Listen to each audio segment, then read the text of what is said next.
BRICS के राष्ट्रीय सुरक्षा सलाहकारों की बैठक चल रही है। यह बैठक बहुत अहम है। 2 दिनों की इस बैठक की अध्यक्षता राष्ट्रीय सुरक्षा सलाहकार अजीत डोवाल कर रहे हैं। इसमें समूह के 11 सदस्य देशों के सुरक्षा प्रमुख। पश्चिम एशिया पर ब्रिक्स में रार छिड़ गई है। भारत की अध्यक्षता में बीच का रास्ता निकाला गया है। चीन, रूस और ईरान समेत कई बड़े देश भारत में एक साथ जुटने की तैयारी कर रहे हैं। दरअसल मौका है ब्रिक्स देशों के राष्ट्रीय सुरक्षा सलाहकारों की अहम बैठक का। India BRICS national security advisers की मीटिंग कॉल कर रहा है और उसके अंदर क्या होने जा रहा है इसके ऊपर भी हम डिस्कस कर सकते हैं कि नॉन ट्रेडिशनल सिक्योरिटी चैलेंजेस। मुझे ये समझ नहीं आ रही नॉन ट्रेडिशनल सिक्योरिटी चैलेंजेस में आपने क्या करना है। क्या ब्रिक्स इररिलेवेंट नहीं है कि एक मेंबर की पिटाई हुई है, ईरान की जुल्म हुआ है, उसके साथ उसको मारा गया है, उसके कानून की खिलाफवर्जी की गई है, उसको आपने कंडेम भी नहीं किया, जॉइंट स्टेटमेंट भी नहीं दी यार। ब्रिक्स के राष्ट्रीय सुरक्षा सलाहकारों की बैठक चल रही है। यह बैठक बहुत अहम है। 2 दिनों की इस बैठक की अध्यक्षता राष्ट्रीय सुरक्षा सलाहकार अजीत डोवाल कर रहे हैं। इसमें समूह के 11 सदस्य देशों के सुरक्षा प्रमुख शामिल हो रहे हैं। इन देशों में भारत, ब्राजील, चीन, मिस्र, इथोपिया, इंडोनेशिया, ईरान, रूस, सऊदी अरब, दक्षिण अफ्रीका और यूएई भी शामिल है। यह बैठक बहुत खास है। तस्वीरों में आप देख सकते हैं कि किस तरह से भारत के एनएसए अजीत डोवाल ने ईरान के डेप्यूटी सेक्रेटरी डिफेंस अफेयर्स के साथ मुलाकात की है। यह मुलाकात ब्रिक्स की बैठक से इतर हुई है, जिसमें दोनों देशों ने मौजूदा हालात की समीक्षा की है। वेस्ट एशिया के क्षेत्र में जिस तरह की तनातनी है, उन सब के बीच भारत और ईरान लगातार एक दूसरे के साथ कॉपरेशन बनाए हुए हैं। ब्रिक्स प्लेटफॉर्म और उससे इतर भी दोनों देशों के रिश्तों की समीक्षा लगातार हो रही है और लगातार एक दूसरे के साथ सहयोग बढ़ाने का काम हो रहा है। इसके अलावा आपको चीन के एक बेहद अहम नेता वांग यी तस्वीरों में दिख रहे हैं। वो भी भारत पहुंचे हुए हैं, वो भी इस सम्मेलन में हिस्सा ले रहे हैं। भारत और चीन के बीच के रिश्तों में अजीत डोवाल और वांग यी बहुत अहम भूमिका निभाते हैं। दोनों पक्ष की तरफ से यही दोनों वो व्यक्ति हैं जो बॉर्डर से जुड़े विवादों पर उच्च स्तरीय बातचीत करते हैं। ऐसे में उनका भी भारत आना बहुत अहम है। यह बैठक आज दुनिया के सामने मौजूद गैर पारंपरिक सुरक्षा चुनौतियों विषय पर केंद्रित है। इसमें राष्ट्रीय सुरक्षा के खतरों के तेजी से बदलते स्वरूप और उभरते सुरक्षा जोखिमों में नई तकनीक की भूमिका पर चर्चा की जाएगी। प्रतिनिधि साइबर सुरक्षा, डिजिटल कमजोरियां, आर्टिफिशियल इंटेलिजेंस से जुड़े खतरों पर विचार विमर्श कर रहे हैं। राष्ट्रीय सुरक्षा सलाहकार और प्रतिनिधिमंडल के प्रमुख आतंकवाद रोधी और सूचना और संचार तकनीकों के इस्तेमाल में सुरक्षा पर हाल ही में हुए ब्रिक्स संयुक्त कार्य समूह की बैठक की नतीजा का भी समीक्षा कर रहे हैं। यह बैठक ऐसे वक्त में हो रही है जब भारत 2026 में चौथी बार ब्रिक्स की अध्यक्षता कर रहा है। इसके पहले भारत 2012, 2016, 2021 में इस समूह का नेतृत्व कर चुका है। भारत की अध्यक्षता लचीलेपन, नवाचार, सहयोग, स्थिरता के लिए निर्माण यानी कि कई अहम विषयों के तहत हो रहा है, जो 2025 के रियो शिखर सम्मेलन में पीएम नरेंद्र मोदी द्वारा व्यक्त किए गए जन केंद्रित दृष्टिकोण को साफ तौर पर दिखा रहा है। अब ऐसे में यह मुलाकात और वो भी 2 दिवसीय बैठक से क्या कुछ निकलकर सामने आता है वो देखना होगा। फिलहाल चीन के बड़े नेता वांग यी का युआना और ईरान के भी प्रतिनिधि को भेजना यह बताता है कि यह ब्रिक्स की बैठक बहुत अहम है और भारत इसमें एक बड़ी भूमिका निभा रहा है। पश्चिम एशिया पर ब्रिक्स में रार छिड़ गई है। भारत की अध्यक्षता में बीच का रास्ता निकाला गया है। पर्दे के पीछे की पूरी कहानी क्या है वो हम आपको समझाएंगे इस वीडियो में। नमस्कार, आप देख रहे हैं न्यूज़ 18 का डिजिटल प्लेटफॉर्म। मैं हूं आपके साथ श्रुति श्रीवास्तव। नई दिल्ली में आयोजित ब्रिक्स विदेश मंत्रियों की बैठक 2026 में पश्चिम एशिया के मुद्दे पर सदस्य देशों के बीच मतभेद सामने आए हैं। भारत की अध्यक्षता में जारी अध्यक्षीय बयान यानी चेयर्स स्टेटमेंट में स्वीकार किया गया कि मध्य पूर्व की स्थिति पर देशों के विचार अलग अलग थे। हालांकि सभी ने शांति, कूटनीति और अंतर्राष्ट्रीय कानूनों के पालन पर सहमति जताई है। नहीं समझ में आया होगा, आई नो दैट, इसलिए विस्तार से हम आपको इस वीडियो में बता रहे हैं, ध्यान से सुनिए। दरअसल 14 और 15 मई 2026 को आयोजित ब्रिक्स विदेश मंत्रियों की बैठक एक बड़े कूटनीतिक मोड़ पर समाप्त हुई। भारत की अध्यक्षता में हुई इस बैठक में उम्मीद की जा रही थी कि पश्चिम एशिया यानी कि वेस्ट एशिया और मध्य पूर्व के संकट पर एक साझा बयान आएगा। हालांकि जमीनी हकीकत कुछ अलग रही और सदस्य देशों के बीच इस संवेदनशील मुद्दे पर गहरी असहमति देखने को मिली। नतीजतन एक साझा घोषणा पत्र की जगह भारत को अध्यक्षीय बयान और आउटकम डॉक्यूमेंट जारी करना पड़ा। इस दस्तावेज में स्पष्ट रूप से उल्लेख किया गया कि पश्चिम एशिया की स्थिति को लेकर सदस्य देशों के बीच अलग अलग मत थे। यह बयान इस बात का संकेत है कि रूस, चीन, भारत और हाल ही में शामिल हुए नए सदस्यों के बीच क्षेत्रीय सुरक्षा और हितों को लेकर खींचतान जारी है। तो वहीं ब्रिक्स देशों के बीच आखिर किन मुद्दों पर पेच फंसा हुआ है वो भी समझिए। नई दिल्ली में जुटे ब्रिक्स देशों के विदेश मंत्रियों ने वैश्विक राजनीति और सुरक्षा पर विस्तार से चर्चा की, लेकिन जब बात पश्चिम एशिया की आई तो सहमति की जगह विविध दृष्टिकोण हावी रहे। भारत द्वारा जारी बयान के मुताबिक सदस्य देशों ने अपने अपने राष्ट्रीय रुख प्रस्तुत किए। हालांकि सभी देशों ने इस बात पर जोर दिया कि वर्तमान संकट का समाधान संवाद और कूटनीति से होना चाहिए। संप्रभुता और क्षेत्रीय अखंडता का सम्मान करने पर तो सब राजी थे, लेकिन संकट की जिम्मेदारी और उसके समाधान के तरीकों पर विचार अलग थे। अंतर्राष्ट्रीय जलमार्गों में समुद्री व्यापार के सुरक्षित प्रवाह को लेकर भी चिंता जताई गई। इस असहमति को ब्रिक्स की कमजोरी नहीं बल्कि इसके लोकतांत्रिक स्वरूप के तौर पर देखा जा रहा है। भारत ने अपनी अध्यक्षता में रिजिलियंस, इनोवेशन को ऑपरेशन और सस्टेनेबिलिटी की थीम रखी है। अध्यक्षीय बयान में कहा गया कि सदस्य देशों के बीच मतभेद के बावजूद सभी ने भारत की अध्यक्षता का पूरा समर्थन किया। बैठक में संयुक्त राष्ट्र यानी कि यूएन के ढांचे में सुधार और इसे अधिक प्रतिनिधि बनाने की मांग को फिर से दोहराया गया। चीन और रूस ने एक बार फिर भारत और ब्राजील की सुरक्षा परिषद में बड़ी भूमिका की आकांक्षाओं का समर्थन किया। बैठक में गाजा पट्टी और लेबनान की स्थिति पर गहरी चिंता व्यक्त की गई। तो वहीं मंत्रियों ने अंतर्राष्ट्रीय मानवीय कानून के उल्लंघन की कड़ी निंदा की है। विशेष रूप से नागरिक बुनियादी ढांचे और आम नागरिकों की सुरक्षा पर जोर दिया गया। बयान में मांग की गई है कि गाजा में बिना किसी बाधा के मानवीय सहायता पहुंचनी चाहिए। साथ ही इजराइल फिलिस्तीनी संघर्ष के द्विराष्ट्र समाधान यानी कि 2 स्टेट सॉल्यूशन के प्रति प्रतिबद्धता जताई गई है। लेबनान की संप्रभुता और क्षेत्रीय अखंडता के उल्लंघन की भी निंदा की गई है और संयुक्त राष्ट्र के शांति सैनिकों यानी कि UNIFIL की सुरक्षा को अनिवार्य बताया गया। ब्रिक्स देशों ने वैश्विक शासन प्रणाली में सुधार की अपनी पुरानी मांग को फिर से सुधार दी है। मंत्रियों ने ब्रिटेन वुड्स संस्थानों यानी कि IMF और वर्ल्ड बैंक में बदलाव की आवश्यकता जताई ताकि वे उभरती अर्थव्यवस्थाओं का सही प्रतिनिधित्व कर सके। डिजिटल पब्लिक इंफ्रास्ट्रक्चर यानी कि DPI और ग्लोबल सप्लाई चेन को मजबूत करने पर भी लंबी चर्चा हुई है। सदस्य देशों ने माना कि एक ध्रुवीय दुनिया की जगह बहुध्रुवीय व्यवस्था ही भविष्य की चुनौतियों का समाधान कर सकती है। चीन, रूस और ईरान समेत कई बड़े देश भारत में एक साथ जुटने की तैयारी कर रहे हैं।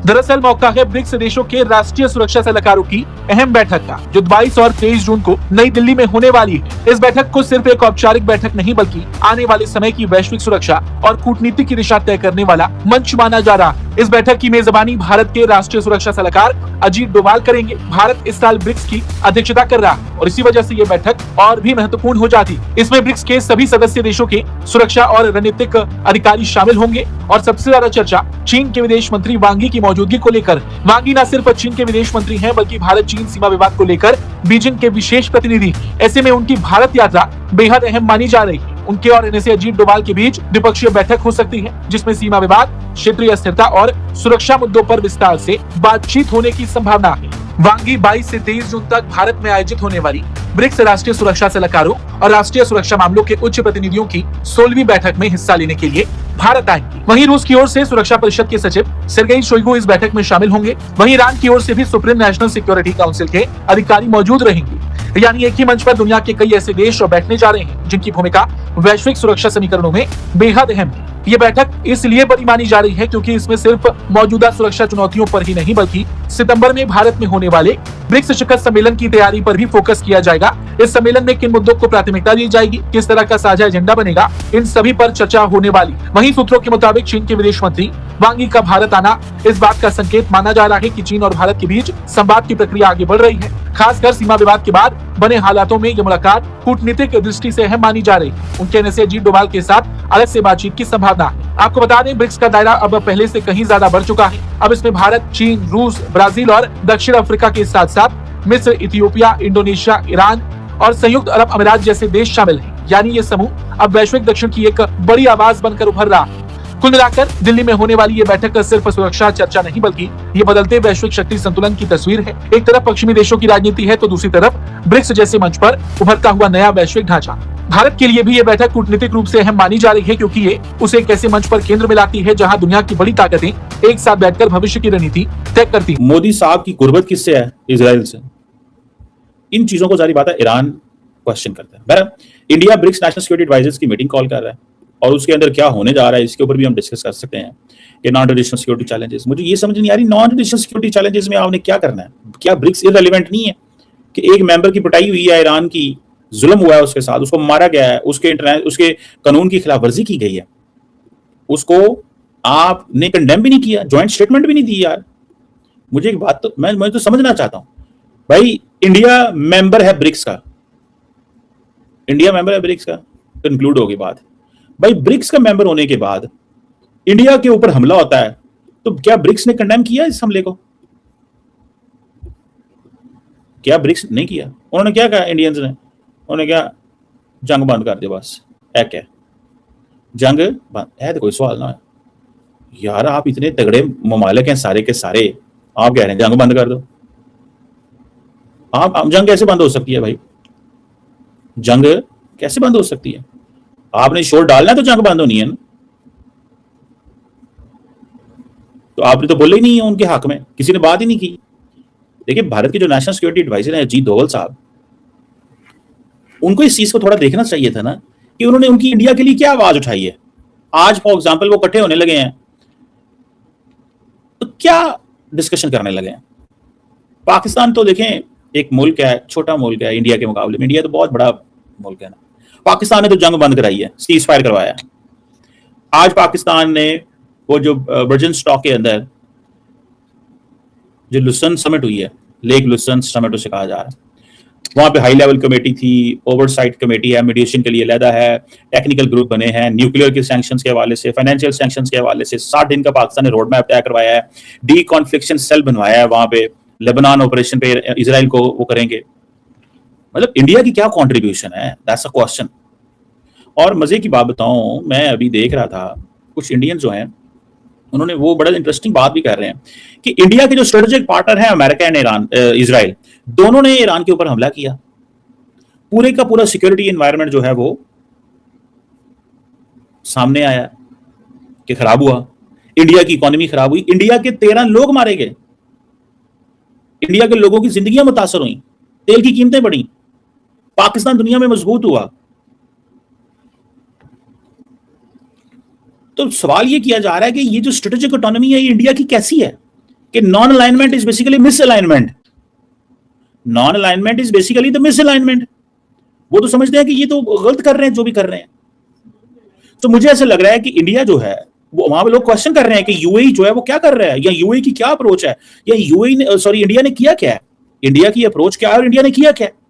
मिसाल के तौर पे कि अगर आप देखें कि कहीं ना कहीं के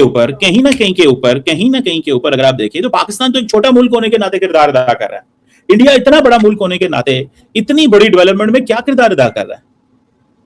सो इंडिया की जो एबिलिटी है वो क्या है। तो दिल्ली में जो ये ब्रिक्स की एनएसी मीटिंग हो रही है ना, ये कोई ऐसी वैसी गैदरिंग नहीं है। अजीत डोवाल सर जब टेबल पर बैठते हैं तो पूरी दुनिया की नजर वहां होती है। सोचो 11 बड़े देश के सिक्योरिटी चीफ एक साथ हैं, Russia, China, Iran, UAE, Saudi Arabia, जब एक ही प्लेटफॉर्म पर है तो ये मीटिंग सीधे सीधे एक डिसाइड करता है कि आने वाले समय में दुनिया की सिक्योरिटी और जियोपॉलिटिक्स का चक्कर कैसे चलेगा। जब ये सब नेता और सिक्योरिटी एक्सपर्ट्स मिलकर इसे स्ट्रेटेजिक बनाते हैं तो वो उसका इंपैक्ट ग्लोबल लेवल पर पड़ता है दोस्तों। और जब जब ये रियलिटी चेक करते हैं तो पाकिस्तान की हालत आप देखिएगा, उनका तो सिस्टम हिल गया है। जब यहाँ दिल्ली में दुनिया के सबसे पावरफुल और इंपॉर्टेंट लोग मिलकर फ्यूचर का रोड मैप बना रहे हैं, तब पाकिस्तान बैठकर दोस्तों सोच रहा है कि अगली बार मैं चंदा या लोन कहाँ से मांगे। सच तो यह है कि ब्रिक्स जैसे प्लेटफॉर्म पर उन्हें कोई दोस्तों घास भी नहीं डालेगा। उनकी औकात नहीं है कि वो ऐसे किसी सीरियस ग्लोबल लेवल पर बैठ सकें, क्योंकि वहाँ आने के लिए जो स्टेबिलिटी और विजन चाहिए वो उनके पास नहीं है। ये मीटिंग इस बात का सबूत है कि दुनिया अब भारत की बात सुन रही है और भारत का इन्फ्लुएंस कितना बढ़ गया है पाकिस्तान के लिए। तो दोस्तों ये किसी बुरी ख्वाब से ज़्यादा नहीं है। उनका पड़ोसी देश यानी हम इतने आगे निकल गए हैं और वो बस दोस्तों तमाशा देख रहे हैं। वो चाहते तो बहुत ही उन्हें भी कोई पूछे, लेकिन उनकी हरकतें ऐसी हैं कि हालात ऐसे हैं कि उनकी वजह से कोई उनको सीरियस नहीं लेता। तो सोचने वाली बात यह है कि एक तरफ तो दुनिया भर के बड़े प्लेयर्स भारत के साथ सिक्योरिटी का स्ट्रेटेजी डिस्कस कर रहे हैं और दूसरी तरफ पाकिस्तान अपनी इंटरनल दोस्तों गड़बड़ और कंगाली में और उनके खुद देश में जो पीओके के साथ जो हो रहा है, पीओके में जो हो रहा है वो उसकी वजह से उनका इज्जत तो पहले थोड़ा भी था, जो पीओके का रोते थे वो लोग, अब वो भी खत्म है। ब्रिक्स में दोस्तों इंक्लूजन तो बहुत दूर की बात है, उन्हें तो कोई रीजनल मीटिंग में भी दोस्तों ढंग से इन्वाइट नहीं करता है। डोवाल सर का ये सीजन ये दिखाता है कि भारत अब वो देश है दोस्तों जो ग्लोबल नैरेटिव सेट करता है, ना कि वो दूसरे ऐसा मुंह देखता है। पाकिस्तान की तो ये बेइज्जती है दोस्तों कि वो सिर्फ न्यूज़ में हम बारे में दोस्तों उल्टा सीधा बोलकर अपनी कंगाली में छुपा कर चला जाता है। जब हमारे यहाँ दोस्तों इतने बड़े ग्लोबल लीडर्स आते हैं, सिक्योरिटी के मुद्दे में सॉल्व करते हैं, तब पाकिस्तान तो सिर्फ एक ही काम करता है दोस्तों, बस जलता रहता है। ये मीटिंग साफ दिखाती है कि दुनिया बदल चुकी है और पाकिस्तान उस दौर से दोस्तों बाहर हो चुका है। अब उन्हें वापस आने के लिए शायद अगले 100 साल के लिए दोस्तों शायद अगले 100 साल में इंतजार करना पड़े। वो बस पीछे से दोस्तों देख रहा है कि भाई भारत कितना आगे बढ़ रहा है। भारत ने अपनी जगह दुनिया में बना ली है और गलत के मारे हुए घिस पीट रहा है पाकिस्तान दोस्तों। तो वीडियो अच्छा लगा लाइक सब्सक्राइब कर लिए, जय हिंद जय भारत।